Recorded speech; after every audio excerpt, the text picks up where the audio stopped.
and thank you for pressing play. Welcome to A Beer with Bear or Any Other Beverage. This is episode 73, and our guest for this week is Oginee Viamontes, also known as OG. OG is a renowned photographer based out of Los Angeles, California, with a strong focus on capturing the local punk scene, live bands, and the people who attend the gigs. In this episode, Quaranted and I had the opportunity to sit down with OG for an in-person conversation.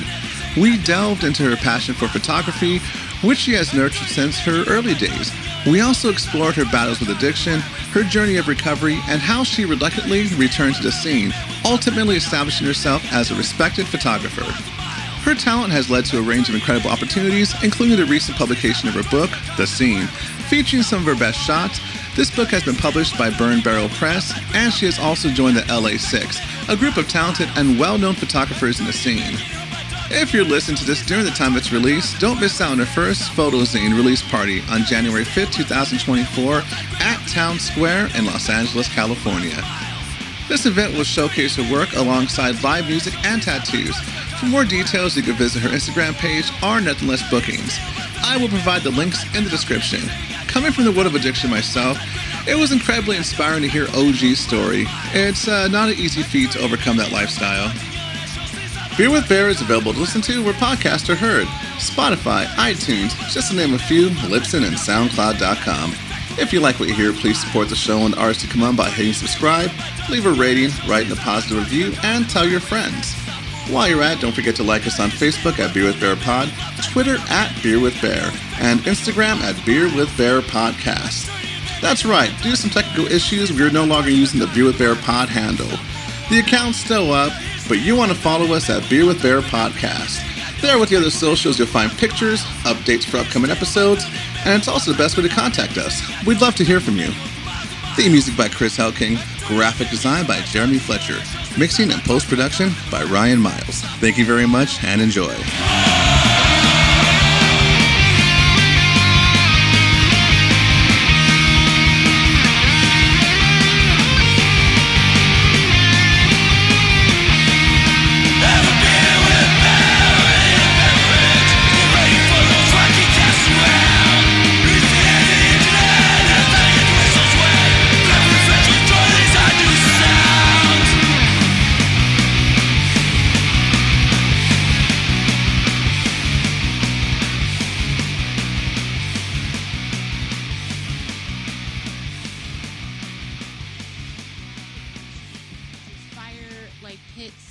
And I just want something that can shoot at low light. And he's all like, high ISO, super high. Canon R5, and then I bought the 35 millimeter lens. That's the only lens that I've ever used with it. 35 mil? Yeah.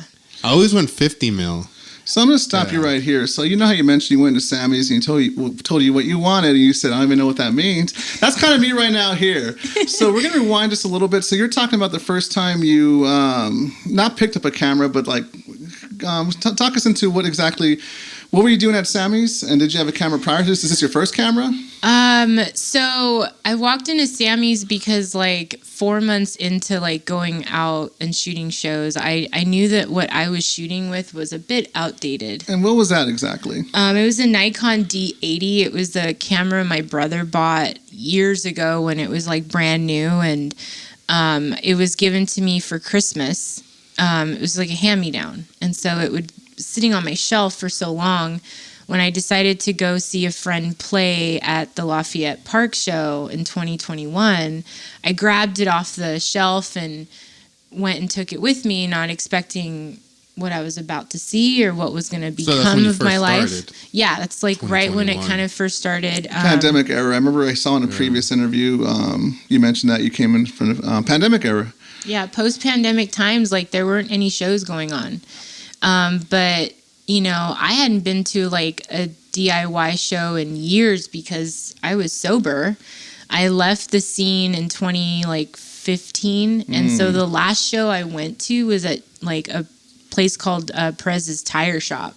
And there was maybe like 40 punks in like a weird garage, and like I took these really blurry photos on my cell phone, but I was hammered. And you know, I could relate to that. Yeah, I was fucking hammered, and that was right before I went and got sober. And so I still had a friend that was still playing in bands. He was playing in Angst, and he was playing in Who Gives a Fuck. And good names. Very good names. Who Gives a Fuck has been around for a long time. I was going to tell you, I actually opened up or played with Who Gives a Fuck. It was back in 2010. I was probably hammered, of course, too. It was funny. Roman Dangerfield was there too. He's fucking everywhere. He's a bane of my existence on this show. Do you know Roman too? I do know Roman. That's actually how I found her. Yeah. Roman posted the pictures, like she was. Oh my god! Okay. And then I found her page. I'm like, oh, she looks cool. Oh, she filmed pictures of bands, and like I said, and then from there, it's like you're kind of like him. You're everywhere. Yeah. It was just crazy. Like I remember him posting a flyer, and I was just like, well, fuck, I haven't been to a show in a minute. And this was Who Gives a Fuck, you said? Yeah, Who Gives a Fuck. And so I knew Rascal, I knew Phil, and you know, I thought, well, what's the harm in going, you know? So I brought the camera just because I was like in a place in my life where a lot of things like real life had, you know, hit the fan, and like I wasn't going towards a marriage anymore. I wasn't, you know, and I was kind of like at this place in like my life where I wasn't sure of like what I wanted to do. And so, you know, I just was going to do something different, something that I used to do. Yeah. And you mentioned too, how, like I said, post-pandemic, you're sober at this time. Mm-hmm. It's amazing that you stuck it out. Cause I know I know myself, I went out a couple of times during the pandemic because, you know, as people who follow the show regularly, I'm a recovered alcoholic or recovered addict altogether because I did everything, you know, almost everything. But I like to sandwich it to debauchery. Just the lifestyle was like appealing to me for some weird reason, you know. It was glamorized growing up with the punks and with the psychos, the lifestyle, the grittiness, the dangerous behavior. Mm-hmm.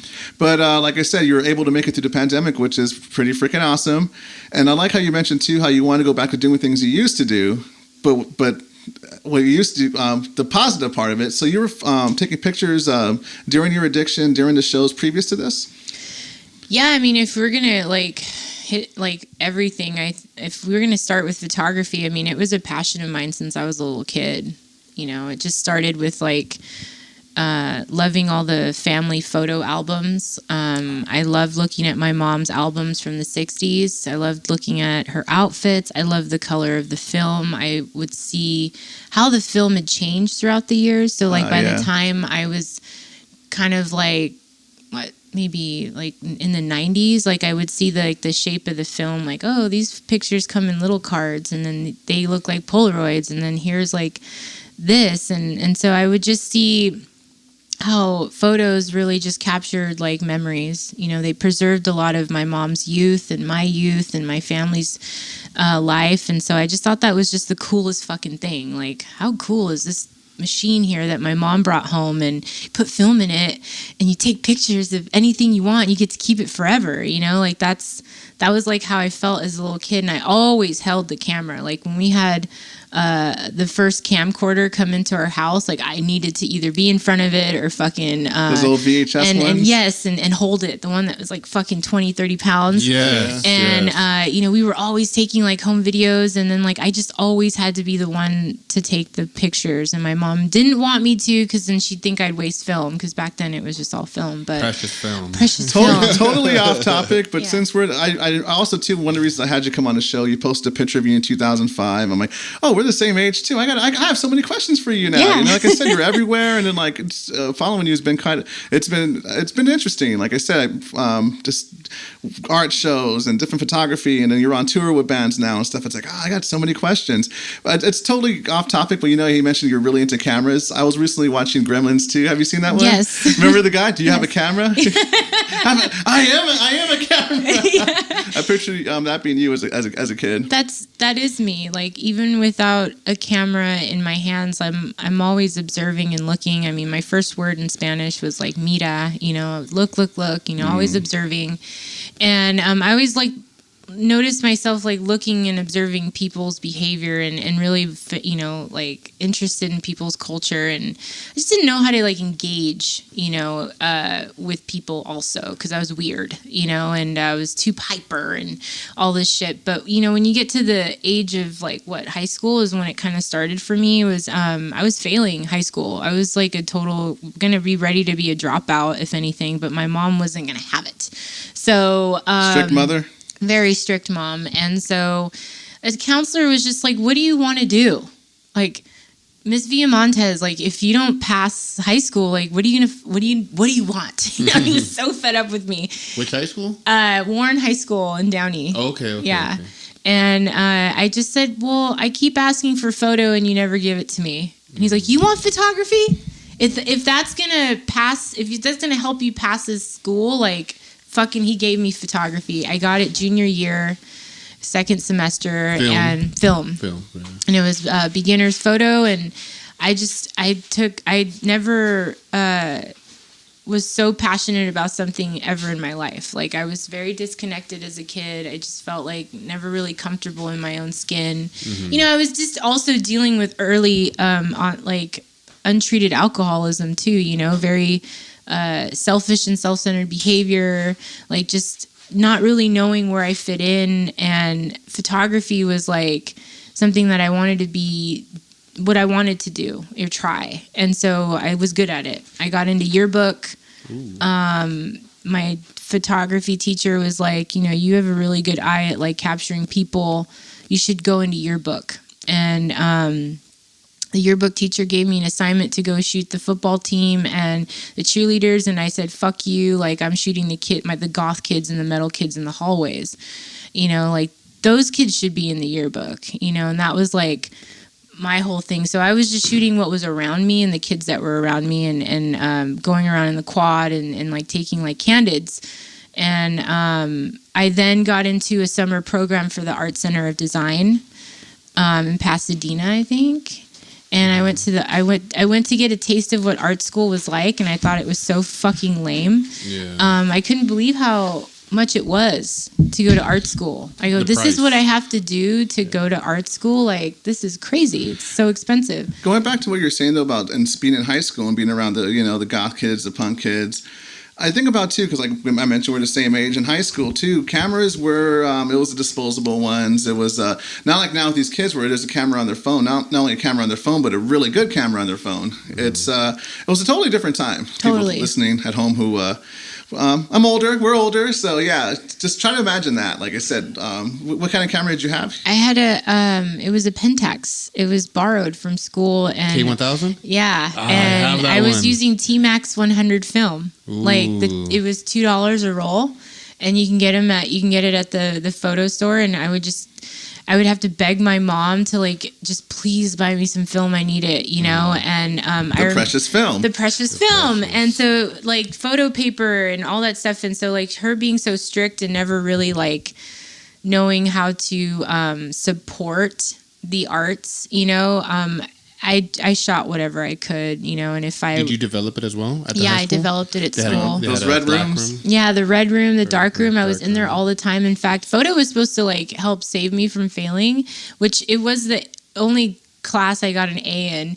But, like, I ended up ditching my other classes because I was so stuck in the dark room all the time.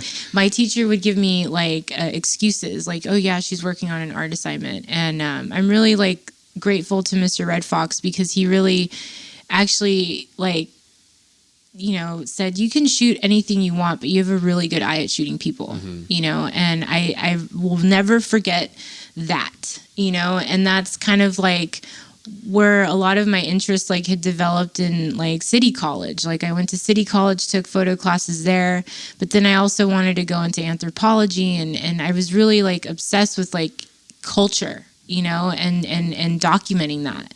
And you mentioned City College. Is this after you looked into art school? Yeah, I just wasn't going to do art school. Not with my mom. You know, she's not going to pay for art school, the Art Institute, or get like a scholarship with my GPA. I was pretty much lucky. I even walked. Yeah. Oh wow. Yeah. So I thought art school was lame. I really did. I had a teacher that walked in with like a purse that was a grocery bag, and that was her purse. And it was a Trader Joe's bag. It was like it was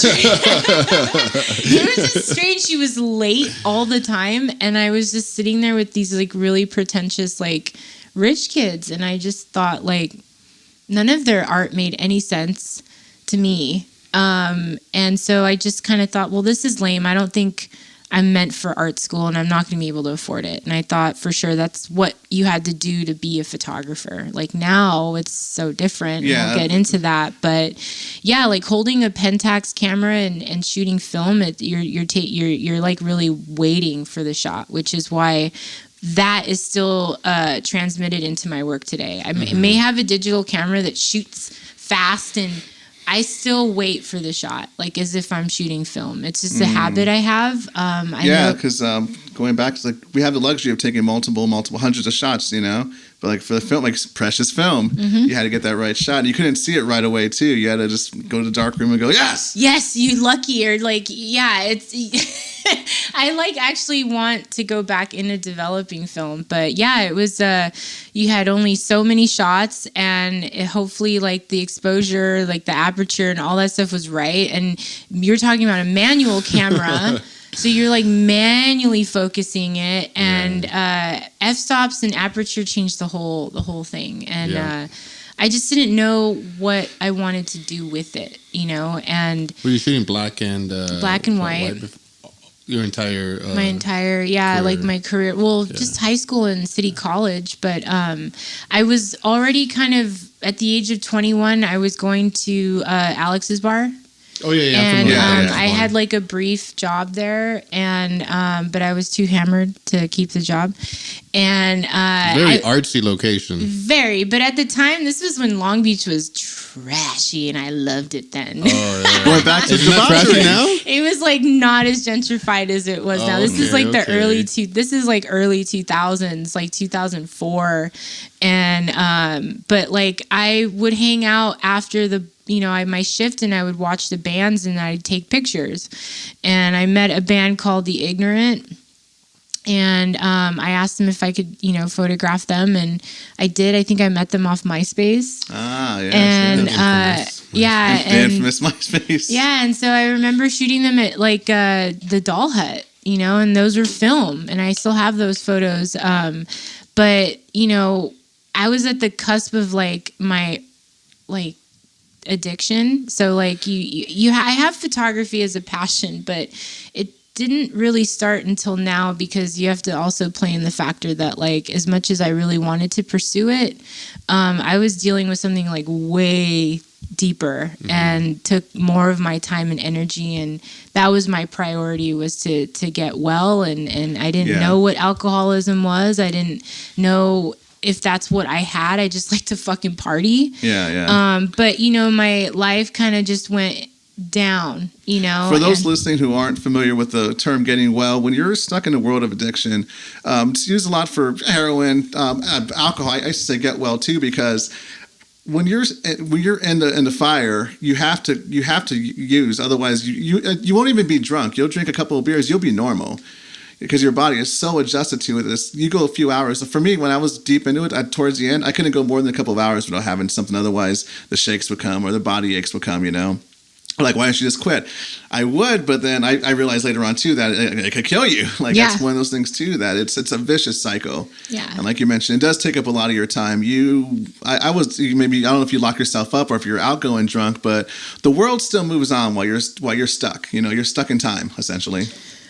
Well, I think I just really wanted to be good at something, and I couldn't really grasp what that was, but getting loaded was something I was really good at. So, and I loved the camaraderie at the bars. I loved the lifestyle, and then you get slipped into like different substances, and then you find that one that like really goes, wow, I could drink so much more on methamphetamines. Oh, no.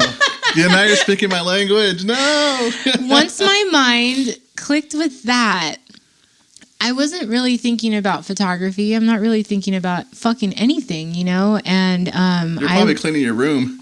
no, I didn't even have a room. I was already out of the house. You know, I was living couch to couch. I managed to like get evicted out of apartments in Long Beach. My car was fucking towed. Like my life was going down. Damn. And it happens so fast too. Especially once you throw methamphetamine in a cocktail, it just goes real quick. Yeah, and that was my priority for 12 years.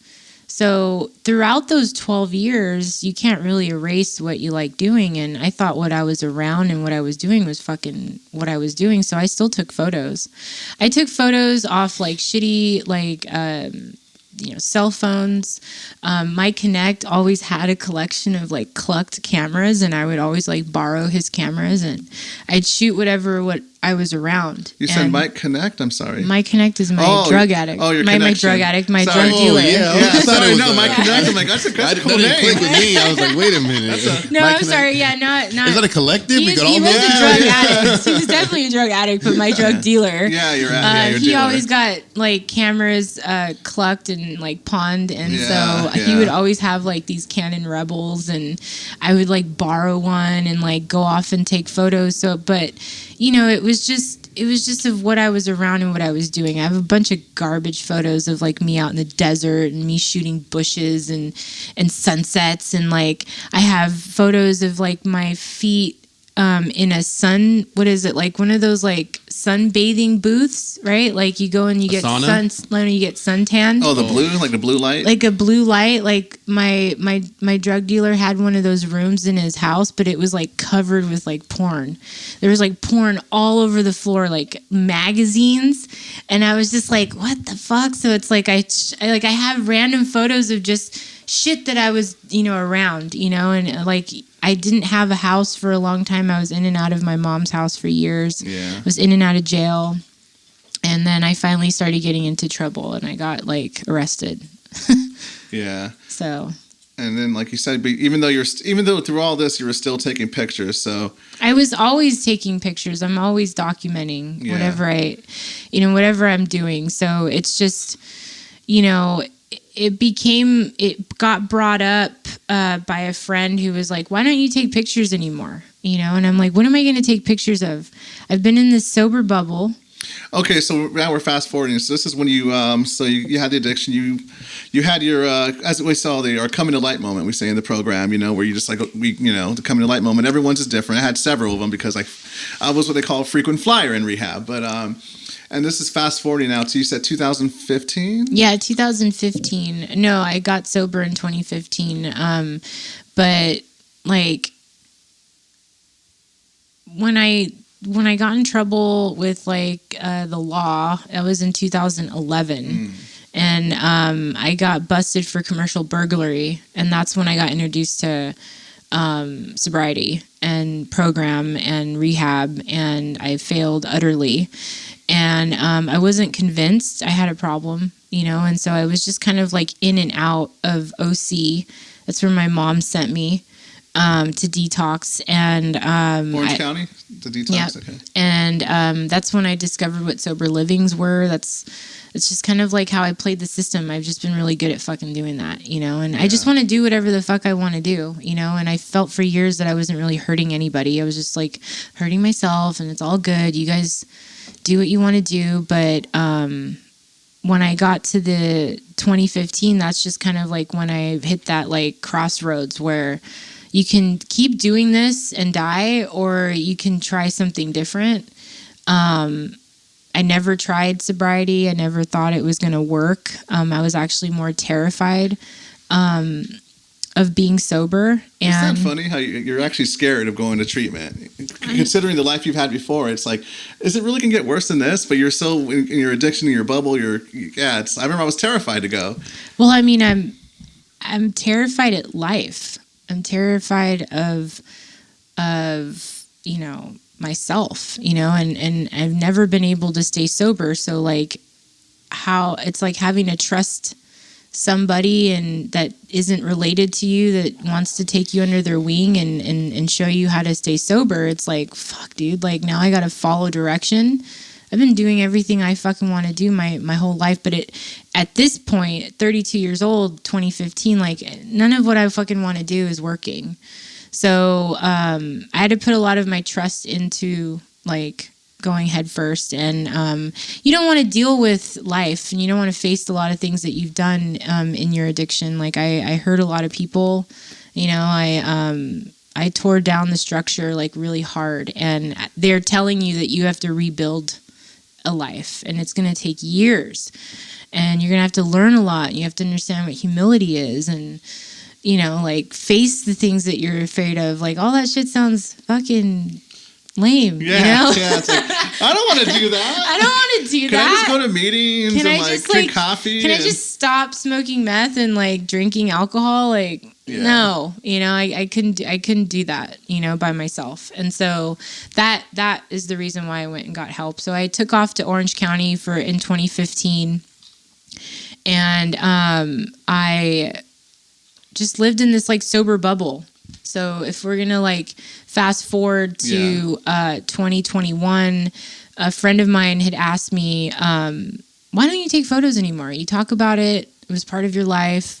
I understand that, like, you know, you went through this like gnarly addiction, but you're always talking about photography and like what you used to do, and why don't you do that anymore?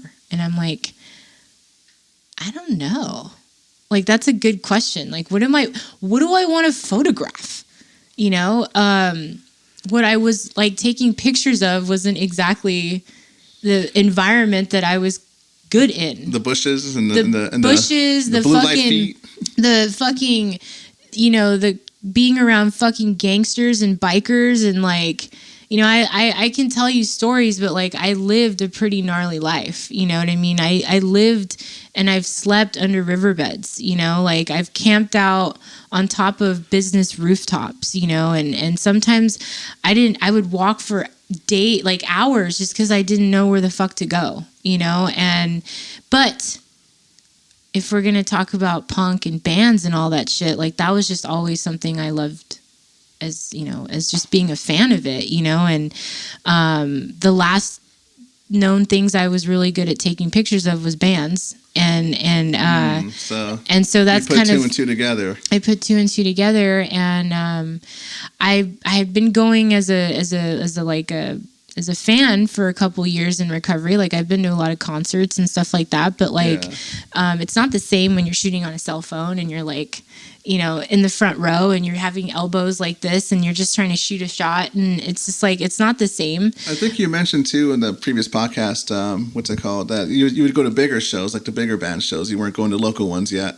Yeah, no, I was going to like bigger ones. Did you go to the Misfits when they reunited? Yes, the Misfits. I was doing all that stuff with my friends and having a good time, but I don't know how all I can say is that if like I decided, if I had gotten married or had like if I hadn't gone through like this breakup in my life, I don't think I'd be taking photos, you know. It just turned out that I was in a place in my life where I was able to do something different, you know, and that's when I saw the flyer. Okay, so we're talking about this flyer, because we're going back and forth, which is fine. I love it because I'm a back and forth person. I got I'm so many questions. sorry It's about okay, that. it's okay. No. I always try to think like I'm gonna go in, I'm gonna like just, you know, because I've seen so many podcasts, and I'm gonna be like this. I'm gonna be so suave, and I am fucking always all over the place. So am I. Please. I did have a question. That show you're talking about, what park was it at? It was at Lafayette Park. Was that the one with Channel 5? Yes. Okay, Yeah. I know what you're talking about. Yeah, Did you like see fuck those videos? authority. Yeah. Yeah, that's where that came what was from. it, Andrew Callaghan? Yeah. Yes. No, I was going to say too, if you want, since I play music on this podcast, did you want to? You're a big fan of punk. Did you want to play one of the bands that were at that show, maybe to kind of get the music going for the show? Well, God, there were so many good ones. I think, you know, you have like the Runts, Dead City Punks. Yeah, and they're all Nate connected No to Face. you. Yeah. I would say Nate No Face is always all right, good. so Nate No Face, introduce the track you want. Go for it. Spray. All right, this is Spray by Ain't No Face.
gotta watch his like. No, I've only seen her pictures. I'm like, what is this? What's his story? Oh,